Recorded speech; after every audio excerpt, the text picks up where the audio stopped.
It has been said that working out doesn't just build muscle, it builds discipline, resilience, and the strength to overcome what life throws at you. Let's talk about the character workout on today's episode of the Playing with a Purpose podcast.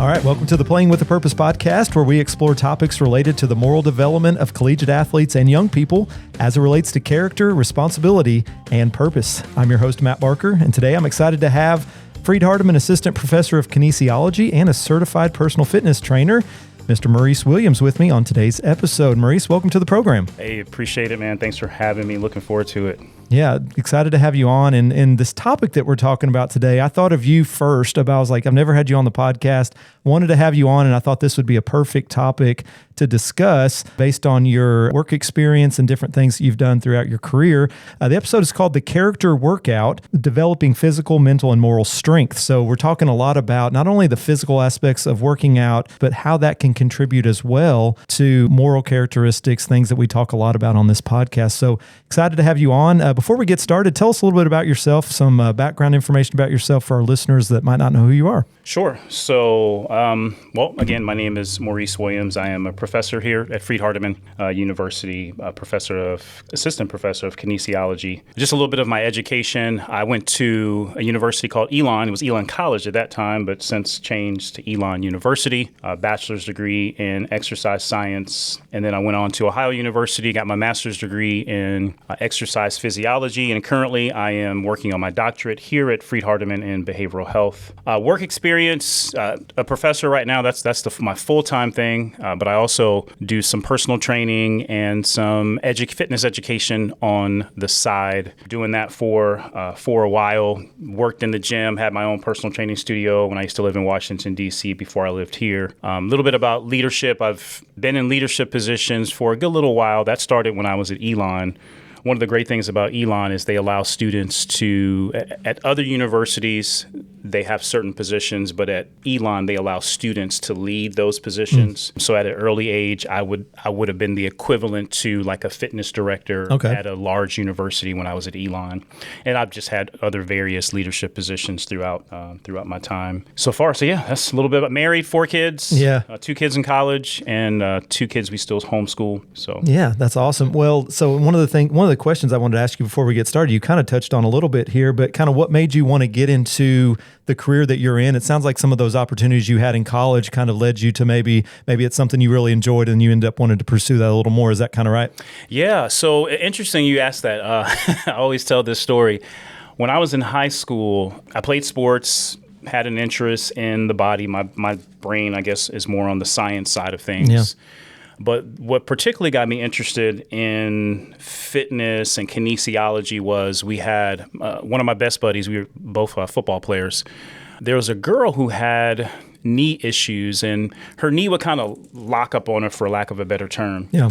And we called ourselves diagnosing her and fixing her knee. Yeah. And believe it or not, we actually got it to feel better. I don't know how we did it, but that's kind of sparked my interest. I said, you know what? I like the human body. It seems like I'm pretty good with it based upon me helping this one of our classmates. And so that moved me forward. And again, I played sports, so there was always an appreciation for the human. And I liked working out at that time as well. So there's appreciation for the human body. So I said, you know what? Let me have some form of a career. I don't know exactly. I had some interest in physical therapy. I had some interest in athletic training, but eventually it settled just more generic exercise science. Yeah, that's awesome. Well, and if you know Maurice, anybody that knows Maurice around Henderson, he's working out a lot. You always see him in the gym. He's outside doing things. So he definitely practices what he preaches on that for sure. And you mentioned somebody's knee locking up, and it's funny because when you turn a certain age, I'm 40 now, and just sometimes stuff just happens just because, and I think sometimes maybe being physically fit, things can maybe help some of that recovery and different things. But sometimes, when you get a certain age, and you could relate to this too, just sometimes random things happen with your body and you just don't know what happens, but it does, As much as I don't want to admit to that, because I stay pretty consistent. I can tell the difference from when I was 20 Yeah. working out and 48 now. That's right. Working out. So I was looking up something that said fitness is about the body, but the habits and mindset to maintain your body reflect character, and some of these different things we'll talk about today. So from your experience, is there a connection between physical fitness and character and some of these moral qualities? And if so, what does that connection look like to you? yeah, I mean, I think there is. If we're talking about a person's character in terms of their values and their morals and their habits, I think that physical exercise certainly helps to build that for sure. Obviously, that's if you're consistent with Right. those things. When we talk about like the connection and what that looks like, I think the more you are consistent with your physical routine, the more it starts to become a habit. So that's one of those personal characteristics. And as we know, habits can be contagious. I mean, good and bad. Well, hopefully, we're just focusing on the good ones right now. But typically, you'll start to notice your habits developing in other parts of your life as well. So Yeah, and so some of the things, could be something like work ethic, resilience. There's obviously challenges that come along with when you're physical fitness, things that you have to do. Sometimes you got to just push through. Sometimes you got to just get through it and tell yourself you're going to get through it. Exactly. What are some of the specific character traits that you believe are developed through consistent exercise, like you mentioned? You mentioned one of them already, resiliency, just our ability to bounce back, but also being reliable, the concept of just being brave. There are some things, and depending on what your physical fitness routine is, I think now I do box jumps. Yeah. And I do, 36-inch, 24, 36, sometimes 48-inch. And there's some fear. Yeah. There's some fear there because I'm like, I know I'm still kind of athletic, but I am kind of getting There's a little older. always a chance, yeah. Should I still be doing this? And every time I do it and I'm able to, to accomplish those, whatever goals I have for that day, I feel brave.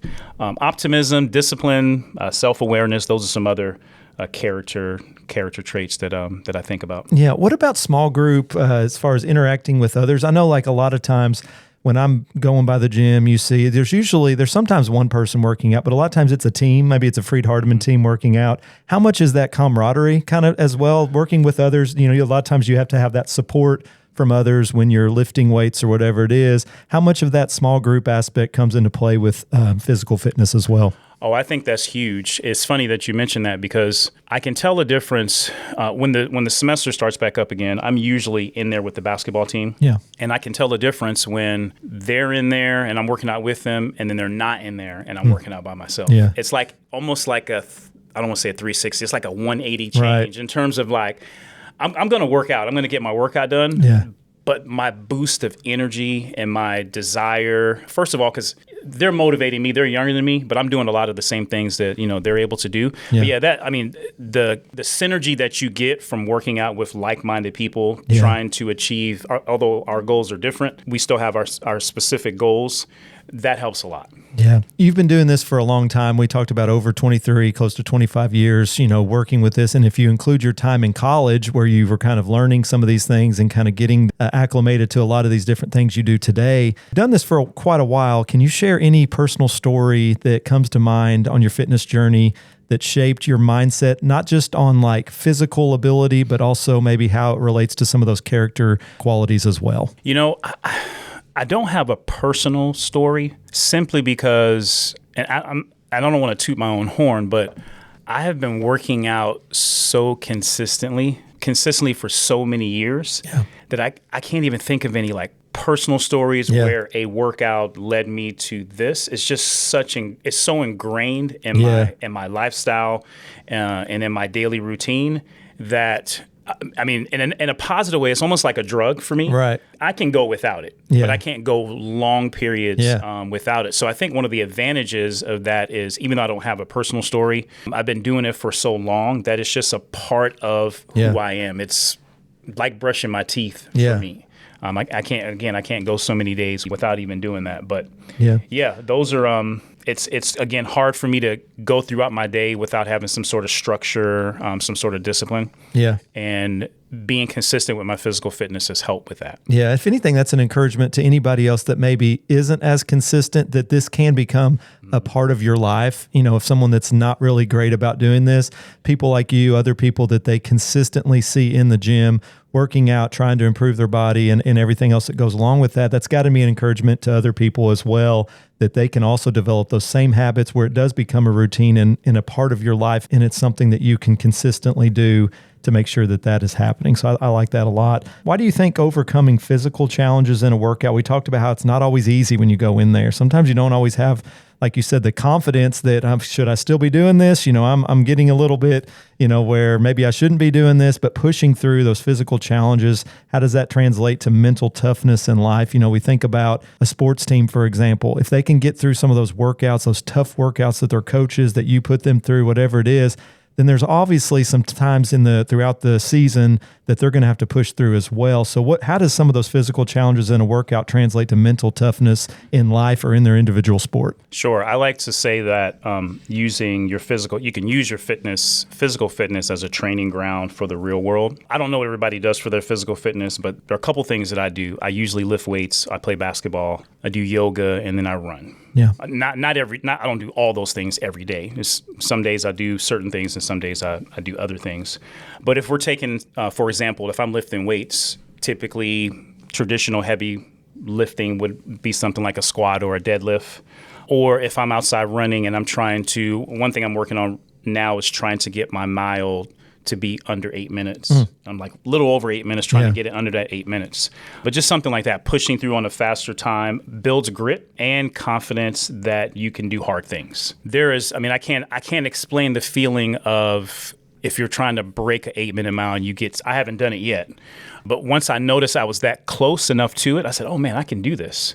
I haven't got there yet, but once I break that 7:59, break that 8 and get 7:59 or whatever the case it is, under 8, I know it's going to allow me to do harder things in life. So because you remember those things. Hey, I just achieved this goal. This is a difficult task. Use the same mindset that I used to overcome getting that mile under 8 minutes, that I can apply that to whatever it is that I have in life. I mean, it builds, as we talked about thus far, resilience and grit and things of that nature. Yeah, and going along with resilience too, one of the things I looked up was, it helps people to take on that discomfort. A lot of times in life, we think, hey, like, this is not comfortable for me to do. I'm just not going to do it. And that's kind of maybe the mindset that a lot of times people in our culture today have. It's like, we see this a lot. We won't talk a lot about college students here, but like if someone doesn't like something, I don't want to do this assignment, I'm just not going to do it, right? And it's not really, anything that makes people uncomfortable or something that's hard or difficult, we just kind of shy away from. Let's just not do that. And working out, whatever it might be, it's not easy, but pushing through helps you figure out when things aren't comfortable, I can still push through and do it and get through it. And getting through it sometimes is just the biggest accomplishment of all, saying I did it. It helps you to be able to figure out situations in the future that might not always be comfortable. Would you agree to that? I agree with that. I know there's that saying that we only use 10% or less of our brain power. Yeah. I think this is the same thing when it comes to us just pushing ourselves and overcoming challenges. Most of the time we can do it, but we just don't like being uncomfortable. Yeah. If we can get used to being uncomfortable, man, that's going to push us so far in life, just in everything that you can think of. Right. We mentioned this already before. I might see if you have something to add to this, but consistency is a word that you mentioned as far as physical fitness and all these different things we talk about. Making that a consistent part of your life is something that's very important. It shouldn't just be where I'm going to work out this day and then I won't do it for a few months and I'm going to get back to it.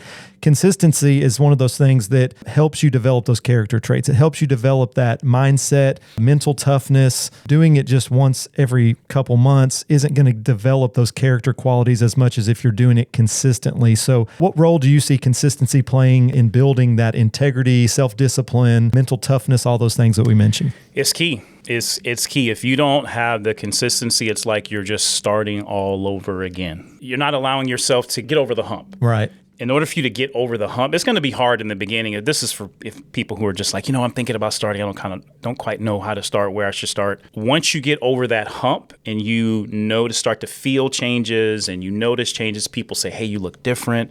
Then it becomes easier to be consistent. You can see the results, I guess, a little bit. Yeah. But you can't stop though. That's the thing. So this just consistency is huge when it comes to all the things that we're talking about, building mental toughness and achieving the goals that you want when it comes to your physical fitness. Kind of made me think of another question here that I didn't necessarily have prepared, but when you talked about sometimes you start working out and then maybe people start to notice that, and maybe you notice it a little bit as well. How long does that usually take when you first start working out to where, and this might be different depending on the person, but where you start seeing those results? Sometimes people get, they don't want to wait to see the results. Sometimes they quit before they even see the results. How long does that typically take for someone that just starts working out to see the noticeable results that they want? Sure. So the feeling of, hey, it feels like I'm working out, that does not take long. Right. I mean, you can feel that with, especially if you're day one, especially if you're overdoing it. Yeah. Right? But let's just say you're not overdoing. Let's say you're doing everything the way you should. A week or 2 weeks, you're going to start to feel that. Yeah. Physically being able to see it, that's going to take a little bit longer because that is where the consistency comes into play. Unless you're just genetically gifted and you can lift 2 times a week and you see muscles developing already, that's just kind of not how the body works. Yeah, that's not me, that's for sure.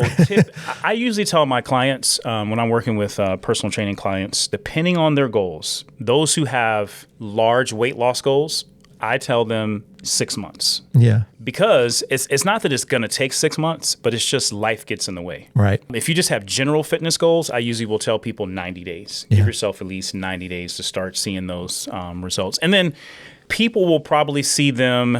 Other people will see them before you do. You can look at yourself in the mirror and you're like, don't kind of see anything. But then when other people look at you just going to work or, walking down the street and they say, hey, you look like you've been working out, like you lost weight, look like you're more fit. Yeah. That's when you know you're on track, right? But give yourself some time. Don't beat yourself up. But 6 months, 90 days to 6 months is a typical time frame where you start physically being able to see those results. Yeah.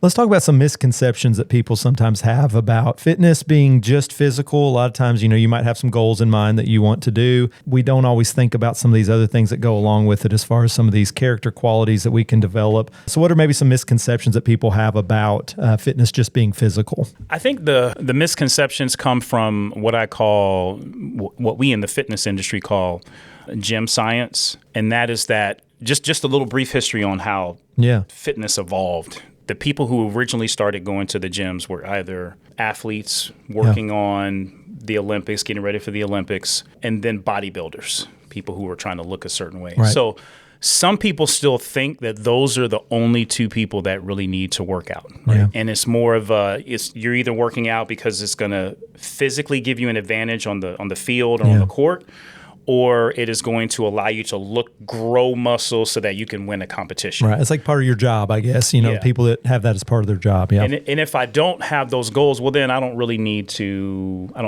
work out. But there's so much research that helps us to understand the advantages of physical fitness. I just skimmed over an article that came out yesterday. You get all these, you're on these email lists or whatever, and things pop up in your email. So something sparked my interest where there's some more recent research that shows elementary school kids benefit from physical activity and not necessarily from a structural, that's great. But even if the teacher just says, hey, let's get up and let's just go for a walk around the school and then we're going to come back and start our whatever the lesson is for the day. That is advantageous in terms of our mental capacity to learn. Physical fitness helps with that. Physical fitness helps with reducing stress.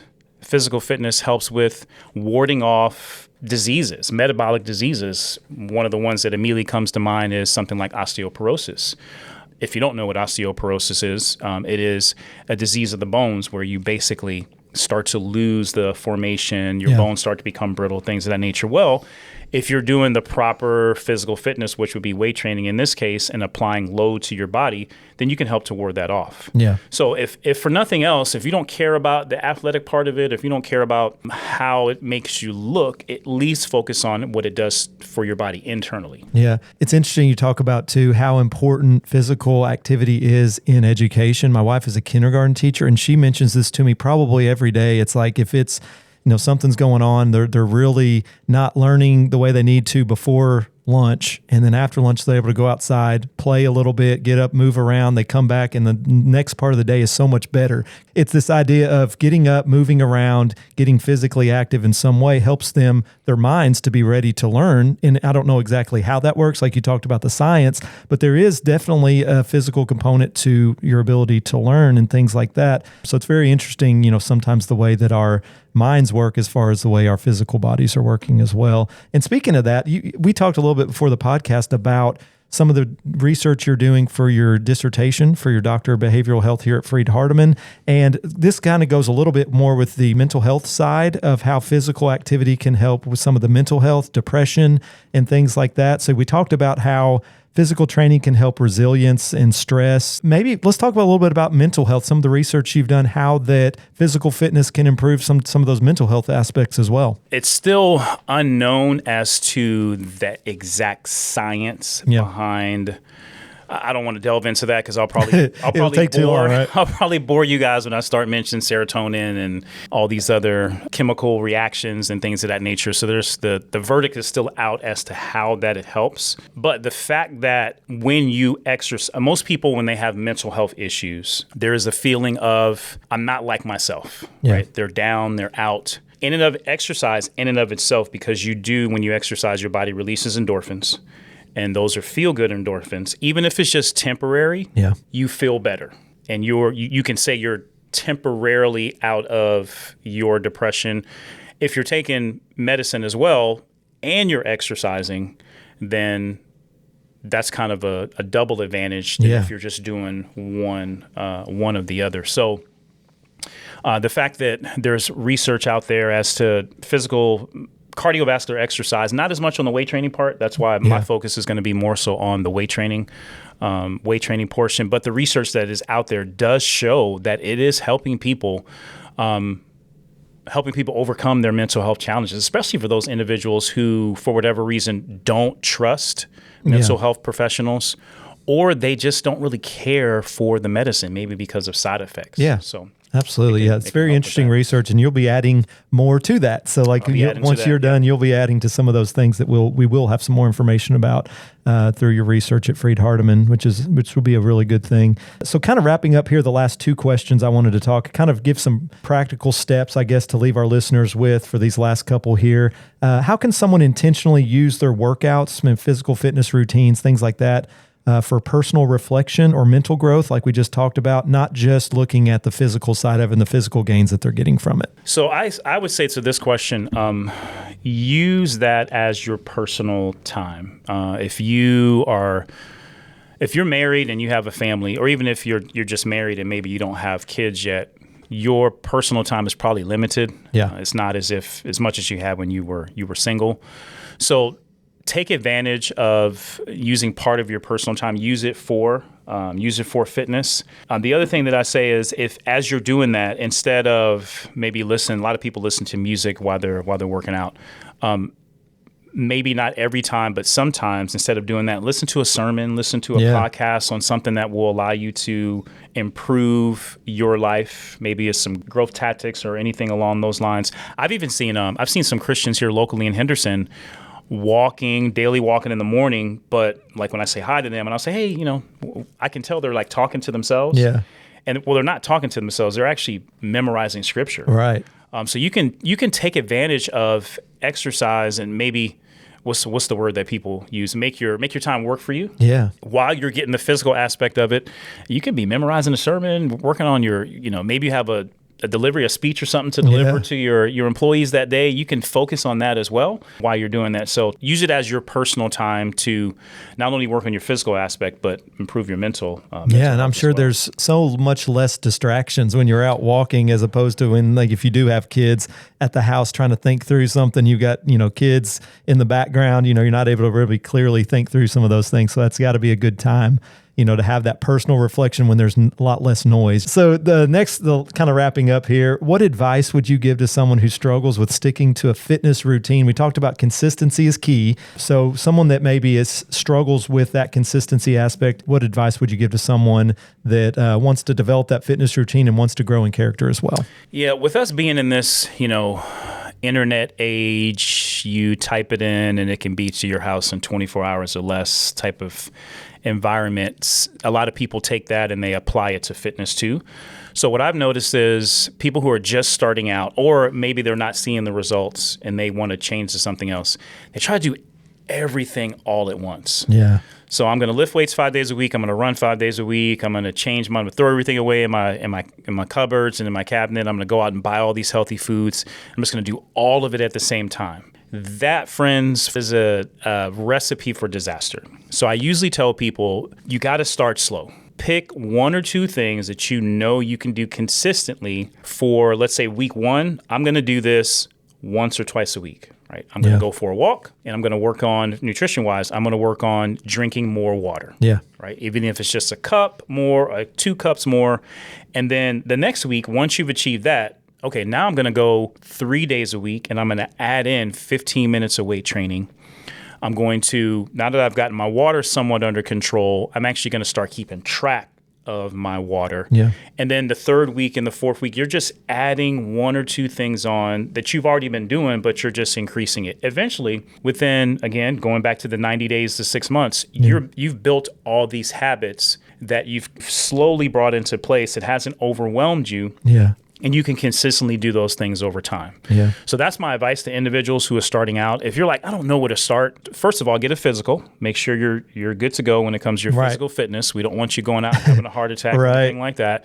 Make sure your doctor approves you to start exercising. And then just start with something that you know that you can do, and then slowly add on to that. Yeah. Right. Get help if you need it. Yeah. Individuals like myself can help out, but that's my advice for individuals to start. That's really good advice. And, I've talked to people that have run marathons, and it's the same advice. It's like, how did you build up to that? He said it started at 1 mile and then eventually got to 2, and it's just that slow process. And a lot of times in our culture today, we don't want to take the time to really develop. We want instant results. We want to, let's do it all at one time, get it all done, and let me see the results. But like what you're saying is this is something, physical fitness, getting the results you want takes a lot of time. Like you said, at least 90 days, probably more, and just being willing to put in the work. Well, Maurice, I really appreciate you coming on. This has been a great, interesting information that you shared. I appreciate you coming on and taking time out of your day as we get started here in the next couple weeks. We'll be getting started up into the semester. So glad I got you on before the semester started up. Yeah. Thanks for coming on. Thanks, Matt. Appreciate it. So as we wrap up today, I want you to remember this from today's episode. Fitness isn't just about how much you can lift, how far you can run, or how you look in the mirror. It's about who you're becoming in the process. Every rep, every mile, every early morning workout, it's shaping your character just as much as your body. I want to leave you with this quote today from James Clear, author of Atomic Habits. He said, "Every action you take is a vote for the type of person you wish to become." Once again, we want to thank you for joining us for this episode of the Playing with a Purpose podcast. Special thanks again to Maurice Williams for being my guest this week. Be sure to listen to this episode and future episodes on Spotify or anywhere you listen to podcasts. You can also catch the Playing with a Purpose podcast on the Freed-Hardeman Athletics Champions of Character website at gofhulions.com/champions of character and on the NAIA Champions of Character website at naia.org/champions of character. Join me for our next episode as I talk with pulpit minister David Sweeney on the topic of kingdom over culture, living out faith in a competitive world. And remember, winning isn't just about the scoreboard, it's about the character we build along the way. We'll see you next time on the Playing with the Purpose podcast.